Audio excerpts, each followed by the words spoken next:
So hello दोस्तों, स्वागत है इस वीडियो में। आज हम पढ़ने वाले हैं त्रिकोणमिति यानी कि ट्रायगोनोमेट्री। ठीक है, जो क्लास 10 तो चैप्टर नंबर 10 में पढ़ने को मिलता है हम लोगों को। ठीक है, ये चैप्टर बच्चों को बहुत मुश्किल लगता है बट है नहीं। वैसे अगर अच्छे से पढ़ा जाए इसको तो समझ के पढ़ा जाए, ट्रिक वाइज पढ़ा जाए तो बहुत ईजी है। तो समझते हैं भाई ट्रिग्नोमेट्री हम पढ़ते क्यों हैं और ट्रायगोनोमेट्री यानी कि त्रिकोणमिति होता क्या है। त्रिकोणमिति यानी कि ट्रायगोनोमेट्री का मतलब होता है तीन भुजा माप। ट्राई का मतलब होता है तीन, गौन का मतलब होता है भुजा और मैट्रिक मतलब होता है माप। मतलब तीन भुजाओं से संबंधित माप वगैरह करते हैं, मापदंड वगैरह करते हैं। ठीक है, ट्रायगोनोमेट्री के अंदर। और यू जिसका होता है, जैसे मान के चलिए कि दूरी वगैरह मापने में, जैसे कि आपने देखा होगा कि हम यहाँ पृथ्वी से बहुत सारे ग्रहों की दूरियाँ माप लेते हैं, यहाँ से इतना दूरी है, तो वो ट्रायगोनोमेट्री के सहायता से थोड़ा सा हो पाता है। ठीक है, तो वहाँ पे यूज है इसका। इवन कंस्ट्रक्शन में, मतलब कि जैसे बिल्डिंग वगैरह बनता है तो वहाँ बिल्डिंग का हाइट, उसमें बहुत सारा चीज़ें होती हैं, मापने के लिए ट्रायगोनोमेट्री का यूज़ किया जाता है। तो बहुत सारा यूजेस है और नेक्स्ट चैप्टर में हम इसके यूज़ के बारे में पढ़ेंगे, बट इस चैप्टर में इसका बेसिक सीख लेते हैं होता क्या है। ठीक है, तो ट्रिकोनोमेट्री और इसका उपयोग आपको समझ में आ गया होगा। अब इम्पॉर्टेंट भी है ये चैप्टर, जो क्लास 10 के सिलेबस में और एग्जाम में भी बहुत सारे क्वेश्चन इससे आते हैं। तो हम बेसिक से स्टार्ट करते हैं। सबसे पहले यहाँ पे मैंने क्या किया, एक राइट एंगल ट्रायंगल यानी कि समकोण त्रिभुज बनाया मैंने। यहाँ पे इसका ये कर्ण है, लंब है, ये आधार है। और मैंने कर्ण को के, लंब को एल और आधार को ए मान लिया। के से कर्ण होता है, एल से लंब और ए से आधार। ठीक है, अब इसको आप इंग्लिश में भी लिख सकते थे, इसको हाइट, इसको बेस वगैरह करके, बट वो थोड़ा सा अजीब हो जाता। मतलब कि आप उसको भी पढ़ सकते हैं वैसे, बट ये थोड़ा इजी पड़ता है। कैसे कर्ण, एल से लंब और ऐसे आधार, ये ज़्यादा बच्चों के आधार रहता है, इसलिए मैंने ये लिया है। ठीक है, अब देखिए, अब हम बात करते हैं टी रेशियो के बारे में, जो कि सबसे बेसिक चीज़ है ट्रायगोनोमेट्री पढ़ते समय। स्टार्टिंग यहीं से होता है। टी रेशियो हम पढ़ेंगे त्रिकोणमितीय अनुपात के बारे में। यहाँ पे sine theta, cos tan theta, ये तीन बेसिक यहाँ पे लिखे गए हैं ट्रिग्नोमेट्री का। यहाँ पे थीटा जो है ये एंगल दर्शाता है, अगर कोई ट्रायंगल है उसका एंगल, किस एंगल पे। तो हम यहाँ एंगल है और ये हमारा नोटेशन है, या फिर इसको यूनिट से बोल सकते हैं आप। ठीक है, अब देखिए साइन थीटा क्या होता है। ये होता है हम लोगों का ऑफकोर्स लंब बटा कर्ण होता है, बट इसको आप एक ट्रिक से याद रख सकते हैं। इसके लिए यहाँ पे एक ट्रिक मैंने लिखा है, आप देख सकते हैं यहाँ पे। ट्रिक क्या है, लाल बटा क का, इसको आप इजीली याद रख सकते हैं। लाल बटा क का एल ए एल अपॉन में के ए। ठीक है, और इससे क्या होगा, आप ये रेशियो लिख सकते हैं। इसमें बेसिकली होता है, ये पहला जो है वो साइन का रेशियो है और दूसरा है हमारा कॉस का, तीसरा टैन का रेशियो है। तो ये होता है हमारा लंब अपॉन कर्ण, ये हमारा होता है आधार अपॉन कर्ण, और ये हमारा होता है लंब अपॉन आधार। ठीक है, यानी साइन थीटा इक्वल टू, ये साइन अगर ये इस एंगल को हम ले लें तो ये हमारा लंब हो जाएगा, ये कर्ण हो जाएगा। ठीक है, इसमें डिपेंड भी करता है कि आप किस एंगल से ले रहे हैं। अगर इस एंगल से साइन थीटा ले रहे हैं तो हमारा ये हो जाएगा, हमारा हो जाएगा लंब और ये आधार हो जाएगा। तो उस हिसाब से आपको देखना होता है। तो हम मान के चलते हैं कि इस बार ये वाला ले रहे हैं, ये वाला एंगल। ठीक है, जो हमारा एंगल ए है, तो एंगल ए के अनुदिश अगर हम ये सारा लिख रहे हैं तो उसमें क्या हो जाएगा, ये लंब हो जाएगा, ये कर्ण, ये आधार। तो हमारा साइन थीटा होता है हमारा लंब अपॉन आधार। ठीक है, और कॉस थीटा होता है हम लोग का आधार अपॉन लंब, और ये हमारा टैन थीटा होता है कि आधार बटा कर्ण। ठीक है, बटा कहिए, अपॉन कहिए, कोई मैटर नहीं करता। तो ये हमारा बेसिक रेशियो है। ये तीन हुए, इसके अपोजिट हम लिख सकते हैं और तीन। वो क्या होता है, जैसे ये होता है हमारा कॉसेक थीटा, एक होता है हम लोग का सेक थीटा, और एक होता है हम लोग का कॉट थीटा। ठीक है, ये बिल्कुल एक दूसरे का अपोजिट होते हैं।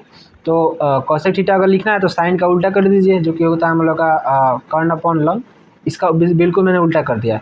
और कॉस होता है सेक के उल्टा, तो ये हो जाएगा हम लोग का कर्ण अपॉन आधार, ये हो जाएगा हम लोग का आधार अपॉन लंब। ठीक है, तो ये आपको 6 टी रेशियो आपको देखने को मिलता है। अब ये आपको याद ऐसे करना है, और मतलब कि एक ट्रिक यहाँ पे आपको मैंने बताया था, उसके मदद से आप इसको याद रख सकते हैं। ये तीन याद करिए और बिल्कुल इसका उल्टा ये हमको मिल जाता है। ठीक है, अब इससे कुछ फार्मूला भी आप निकाल सकते हैं। जैसे देखिए, अगर हम यहाँ पे साइन और कॉस में मल्टीप्लाई करें तो देखिए मैं यहाँ पे निकाल के दिखाता हूँ आपको। Sign theta into cos theta, sorry cosec theta, ये कॉसेक थीटा है। कॉसेक थीटा इक्वल टू क्या हो जाएगा, ये भी मल्टीप्लाई होगा, इक्वल टू की एक तरफ ये दोनों मल्टीप्लाई होंगे और इक्वल टू की दूसरे तरफ ये दोनों है, तो ये इधर मल्टीप्लाई होंगे। तो ये दोनों लंब अपन कर्ण और कर्ण अपन लंब। तो देखिए के से के खत्म, एल से एल खत्म, तो यहाँ पे बचा क्या हम लोग का, एक बचा। तो इसलिए क्या होता है, sine theta into cosec theta equal to हमारा 1 आता है। ठीक है, और यहाँ से और भी आप फॉर्मूले निकाल सकते हैं कि sine equal to 1 upon cos. तो बेसिक फार्मूला ये होता है, आपको ये याद होना चाहिए। वैसे ही आप कॉसेक थीटा और सेक थीटा मल्टीप्लाई करेंगे तो अभी एक आएगा, ये बात आपको समझ में आएगा होगी ऑलरेडी। जैसे यहाँ पे हमने मल्टीप्लाई किया तो एक आया ना, वैसे इन दोनों को मल्टीप्लाई करिएगा तो ए से खत्म, के से के खत्म, तो cosec theta into sec theta भी हमारा 1 आएगा। उसके अलावा ये tan थीटा और cot थीटा में मल्टीप्लाई करिए, देखिए क्या आता है यहाँ पे, एल से एल खत्म, ए से ए खत्म, तो बचा हमारे पास यहाँ भी 1, तो यहाँ पे लिखेंगे tan theta into cot theta equal to 1। आप इस फॉर्मूले का यूज करके आगे भी फॉर्मूला जनरेट कर सकते हैं, जैसे कि मैं आपको बताता हूँ। अगर आपको सिर्फ साइन थीटा यहाँ पे लिखना हो तो आप लिख सकते हैं 1 कॉसेक थीटा, या फिर आपको अगर कॉसेक थीटा लिखना हो, कॉसेक थीटा, तो आप 1 साइन लिख सकते हैं, ठीक है। बट आपको मेन ये 3 याद रहने चाहिए, ये याद रहना चाहिए, जिससे कि आप ये तो बना सकते हैं, इजीली बना सकते हैं ये, ठीक है, इसमें कोई दिक्कत नहीं है। और आपको ये टी रेशियो में ये 3 याद होने चाहिए, ठीक है। जब ये 3 याद रहेगा तो ईजिली आप ये भी बना सकते हैं। और इन तीनों को याद करने के लिए सिर्फ ये ट्रिक याद करना है, मतलब ट्रायगोनोमेट्री का शुरुआत कहाँ से होता है, सिर्फ यहीं से होता है, टीरोसी से। और उसका ट्रिक भी मैंने बता दिया, तो बहुत ईजी हो जाता है इवन आपको याद रखना है। तो ट्रिक याद रखिए, ट्रिक से आपको ये याद रहेगा और ये याद रहेगा, तो आप ये लिख सकते हैं, और इन दोनों की वजह से आप ये फार्मूला लिख सकते हैं, इस फार्मूला से आप ये फार्मूला याद कर सकते हैं। और यहाँ पर एक और फार्मूला है, आप उसको भी ज्ञात कर सकते हैं, मैं बताता हूँ क्या है। अगर यहाँ पे साइन अपॉन कॉस करिएगा ना, तो देखिए क्या होता है, मैं लिखता हूँ sign theta upon cos theta, तो क्या हो जाएगा यहाँ पे एल अपॉन के और ए अपॉन ए के, सॉरी, तो एल अपॉन यहाँ पे के हो गया ये वाला, और यहाँ पे इसके नीचे क्या हो जाएगा, कॉस का वैल्यू क्या है, ए अपॉन के, तो ए अपॉन के से के खत्म हो गया यहाँ पे, ठीक है। थोड़ा सा आपको हाँ अब दिख रहा होगा, अब देखिए के से के खत्म हो गया, तो बचा क्या हमारे पास, यहाँ पे ये बचा हमारे पास एल और ए बचा, तो यहाँ पर हम क्या लिख सकते हैं, एल और अपॉन ए लिख सकते हैं। अब देखिए एल अपॉन ए कहाँ पे है, यहाँ पे देखिए एल अपॉन है किसके इक्वल है, tan थीटा के इक्वल, तो हम यहाँ पे इक्वल टू में tan थीटा लिख सकते हैं। इसका मतलब क्या हुआ कि sine theta upon cos theta equal to किसके है, tan थीटा के, ठीक है। तो इसे यहाँ से आपको एक फॉर्मूला मिला होगा कि sine theta upon cos theta equal to tan theta होता है, ठीक है। वैसे ही अगर आप यहाँ पे cos theta upon sine theta करिएगा तो आपको कॉट थीटा मिलेगा। दिखाता हूँ कैसे, अगर मैं यहाँ पे लिखूँ कॉस थीटा और यहाँ पे लिख दूँ साइन थीटा, आगे इसको सॉल्व करिए, तो यहाँ पे क्या हो जाएगा, ए अपॉन के और यहाँ पे एल अपॉन के, तो के से के खत्म हो गया, तो बचा हमारे पास क्या, ए अपॉन एल, तो ए अपॉन एल इक्वल टू क्या हो जाएगा हमारे पास, कॉट थीटा, ये वाला। तो यहाँ से फॉर्मूला आपको क्या पता चला कि 2 फार्मूला आपको यहाँ से पता चलेंगे, मैं यहाँ पे लिख देता हूँ, ये हमारा फॉर्मूला इसके बगल में है। यहाँ पे क्या पता चला हमको कि sine theta upon cos theta equal to होता है हमारे पास tan थीटा, ठीक है। और cos theta upon sine theta बिल्कुल उल्टा, इस वाले को उल्टा क्या होता है हम लोग पास, कॉट थीटा, ठीक है। अब ये उल्टा आपको समझ में आ रहा होगा यहाँ से भी, चूंकि tan थीटा किसके उल्टा होता है, कॉट थीटा के, यहाँ पे देख सकते हैं। तो इसको जब हम उल्टा करेंगे तो यहाँ पे कॉट थीटा आ ही जाएगा, ऑब्वियस सी बात है। तो यहाँ पे आपको क्या क्या याद रखना है मैं आपको बता देता हूँ। आपको ये ट्रिक याद रखिए, ये फार्मूला याद रखिए, ट्रिक से ये आपको आ जाएगा, इससे ये आ जाएगा ये वाला फार्मूला। ये रेशियो है, वैसे रेशियो याद रखिए इसको, और इस रेशियो की मदद से आप ये फार्मूला लिख सकते हैं, ठीक है। वैसे मैं तो पहले रिकमेंड करूँगा कि आप पहले याद कर लीजिए इसको, ठीक है, क्योंकि आपको जब याद रहेगा तो क्वेश्चन बनाने में आसानी होगी, ठीक है, और धीरे धीरे आपको याद हो जाएगा, मतलब क्वेश्चन बनाते बनाते और अच्छे से, कभी भूलिएगा नहीं। तो ये हमारा बेसिक इंट्रोडक्शन था, तो इस पे कुछ क्वेश्चंस हम कर लेंगे, उसके बाद इसको ख़त्म करते हैं। पहला क्वेश्चन हमारे पास यहाँ पे आ चुका है, जिसमें कहा जा रहा है कि यदि साइन थीटा इक्वल टू 12/13 हो तो कॉसेक थीटा का मान निम्नलिखित में कौन सा होगा। साइन थीटा का वैल्यू दे दिया, हमको कॉसेक थीटा का मान निकालना है, ठीक है। बहुत आसान है, इसमें पाइथागोरस प्रमेय का यूज होता है। पाइथागोरस प्रमेय होता ही है, मैं आपको बताता हूँ। अभी पहले यहाँ पे मैं एक ट्रायंगल ड्रॉ कर लूँ, समकोण त्रिभुज है, ठीक है, जिसमें मैं इस थीटा इसको ले लेता हूँ, ये हमारा हो गया ए बी और ये सी, ठीक है। अब हमको दिया क्या है, साइन थीटा इक्वल टू 12/13, ठीक है। और साइन थीटा होता है क्या है, हमारा होता है लंब अपॉन कर्ण, तो ये हमारा 12 हो जाएगा, ये 13 हो जाएगा, ठीक है। अभी हमने पीछे पढ़ा था ना जो रेशियो, उसी से मैंने निकाला है। मैं यहाँ पे दिया गया है साइन थीटा इक्वल टू क्या दिया है, 12/13 दिया है, ठीक है। और साइन थीटा इक्वल टू होता क्या है, लंब अपॉन कर्ण, ट्रिक मैंने बताया था, एल लाल बटा के, तो ये लंब अपॉन आपको कर्ण पहले दिख रहा है, तो वही मैंने यहाँ पे लिखा। तो लंब हमारा क्या है, यहाँ पे 12, तो ऊपर 12 है, तो 12 हमारा आ गया, और कर्ण क्या है 13, तो 13 यहाँ पे कर्ण आ गया। हमको निकालना है अब ए बी। अब चूंकि हमको निकालना है कॉस थीटा, तो कॉस क्या होता है, आधार अपॉन कर्ण, यहाँ पे आधार अपॉन कर्ण आपको दिख रहा होगा, यानी कि आधार निकालना पड़ेगा हमको, तो ए बी निकालना है। तो यहाँ पे हमको पाइथागोरस प्रमेय यूज होता है। पाइथागोरस प्रमेय क्या होता है कि आधार का और लंब का हम स्क्वायर करके जोड़ेंगे तो वो ए सी यानी कि कर्ण के स्क्वायर के बराबर होगा। यानी कि हम यहाँ पे लिख देता हूँ, A B square plus B C square equal to A C square होता है। ये ए सी है, इसको स्क्वायर करेंगे यानी 13 का स्क्वायर करेंगे, यहाँ पे बी सी है, ये बी सी, इसका स्क्वायर करेंगे यानी 12 का स्क्वायर करेंगे, और ए बी स्क्वायर, यहाँ पे ए बी का वैल्यू नहीं दिया गया तो हम ए बी रखेंगे, ठीक है। तो हम यहाँ पे देखते हैं इसको इनफैक्ट ये फार्मूला यहाँ पर रन देते हैं, हम यहाँ पे सॉल्व करते हैं, ठीक है। तो ये इसको लिख लेते हैं, दिया गया है और यहाँ पे हम लिख लेते हैं पाइथागोरस प्रमेय से, ठीक है। चूँकि सीक्वेंस से सॉल्व करना इजी होता है। आप ध्यान दीजिएगा कि यहाँ पे ऑप्शन दिए गए हैं, ठीक है। तो ऐसा एग्जाम में ऑब्जेक्टिव क्वेश्चन में पूछा जाता है ऐसा, ठीक है। तो आप इसको अच्छे से कर सकते हैं। अभी देखिए कैसे हो रहा है। पाइथागोरस प्रमेय से लिख लेंगे यहाँ पे, और लिखेंगे हमारा क्या होता है पाइथागोरस प्रमेय। इसको यहाँ पे दोबारा लिख लेते हैं, हम लिख लेते हैं AB² plus BC² equal to AC²। अब जो वैल्यू हमारे पास वो यहाँ पे रखेंगे, तो 13 ये है तो 13 यहाँ पे रख देते हैं, 13 का स्क्वायर। यहाँ पे 12 स्क्वायर हो जाएगा, और यहाँ पे ए बी ही रहने देते हैं, चूँकि ए बी हमको ज्ञात करना है, ठीक है। अब देखिए 12 का स्क्वायर होता है 144, और 13 का स्क्वायर होता है 169 प्लस AB², और यहाँ पे AB क्या हो जाएगा, AB² इक्वल टू 169 माइनस 144। इसको हम इधर ले आए तो माइनस में हो गया दूसरे तरफ। इसको हम यहाँ से माइनस करेंगे तो AB² इक्वल टू यहाँ पे हो जाएगा 5, और यहाँ पे हो जाएगा 25 बचा, और यहाँ से AB हमारा हो जाएगा, इधर से स्क्वायर हम दूसरी तरफ लेके जाएंगे, हटाएंगे तो यहाँ पे क्या आ जाएगा, रूट आ जाएगा 25। अब इसका हम वर्गमूल निकालेंगे तो हमारे पास 5 आ जाएगा, ठीक है, वो भी प्लस माइनस में। तो हम सिंपली क्या लिख सकते हैं, यहाँ पे 5 लिख सकते हैं, क्योंकि माइनस में तो हो नहीं सकता है लंबाई, तो 5 हो जाएगा। तो AB का हमारा वैल्यू कितना आ गया, 5 आ गया। अब आपको ये तो हमने सिर्फ इसका वैल्यू निकाला है AB का, अब हमको बताना है कॉस थीटा का वैल्यू, ठीक है।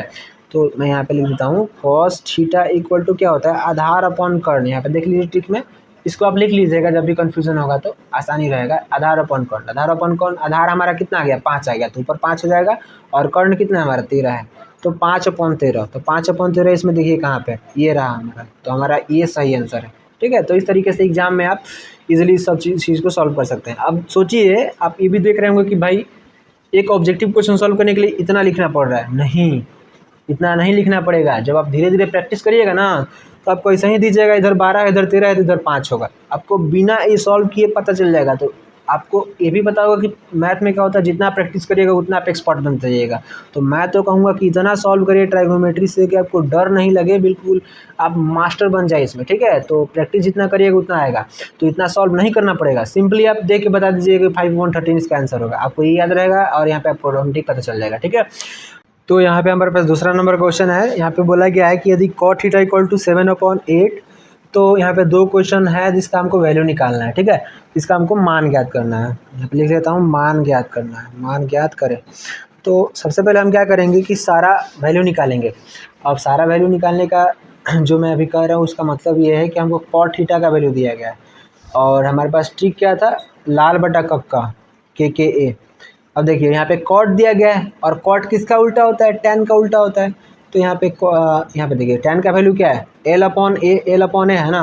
तो कॉट का वैल्यू क्या हो जाएगा, पहले लिख लेते हैं सॉल्यूशन, और यहाँ पे लिख लेते हैं दिया गया, क्या दिया गया हम लोगों को, cot थीटा इक्वल टू 7/8, और इक्वल टू हम क्या लिख सकते हैं, आधार अपॉन लंब लिख सकते हैं, आधार अपॉन लंब। अब आधार अपॉन लंब क्यों लिखें, क्योंकि cot थीटा tan का उल्टा है, और tan का वैल्यू यहाँ पे क्या है ट्रिक में, L/A, तो A/L लिख देंगे उल्टा करके, ठीक है।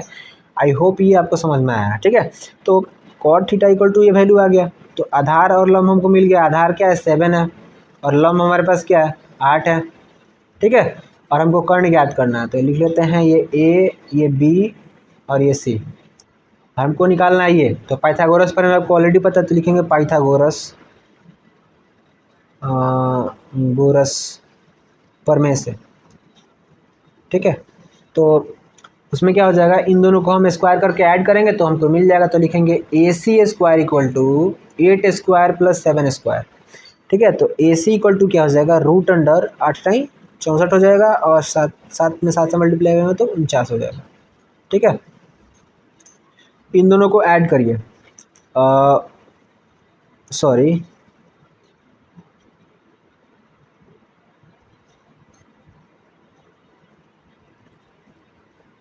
तो अब हम इन दोनों को ऐड करेंगे, तो ऐड करके देखते हैं क्या आ रहा है हमारे पास। तो यहाँ पे हो जाएगा 9 और 4 ऐड करेंगे तो 3 हो जाएगा, और यहाँ पे बचा हम लोगों का 113, रूट अंडर में वैल्यू आ रहा है हमारे पास, ठीक है। तो देखते हैं आगे। तो हमारे पास वैल्यू आ चुका है यहाँ पे AC इक्वल टू √113। 113।